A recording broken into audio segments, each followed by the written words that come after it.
Circus சாக சிம்பலை எல்லாம் ஒன்றாய் சேர்த்து மனிதனாய் உருவம் கொடுத்தால் அதன் பெயர் ஷம்மி கபூர். நடனம் நகைச்சுவை இவரின் ஸ்பெஷாலிட்டி. அதிலும் 60களில் பிரபலமான ராக் அண்ட் ரோல் இசைக்கு அவர் ஆடிய நடனங்கள் இன்றுவரை நம்பர் 1. அந்த காலத்தின் நடனப் புயல் அவர்தான்.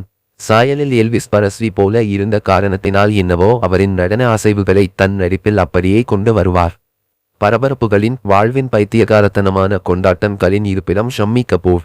இவரின் அதிக படங்களை சிவாஜி கணேசன் அவர்கள் தமிழில் ரீமேக் செய்து நடித்துள்ளார். அதில் முக்கிய படம் இந்த மாமா.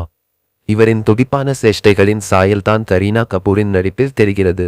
இப்படி நாடகத்தனமும் அதிக பணமும் புகழும் பந்தாக்களும் நிறைந்த கபூர் குடும்பத்தில் தவறி பிறந்தவர் சசி கபூர்.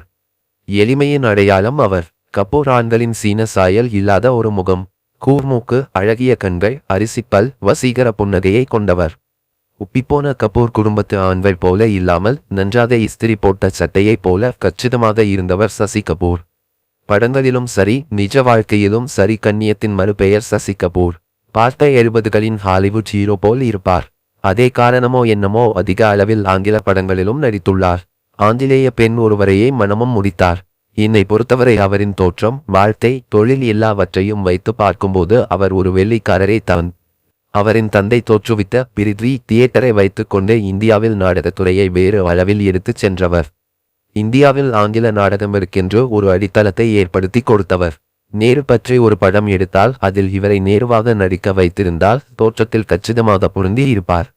எனக்கு மிகவும் பிடித்த தேவதை மனிதர் அவர். இன்று மறைந்துவிட்டார். அந்த அழகும் வசீகர இன்னும் கண்ணே நிற்கிறது.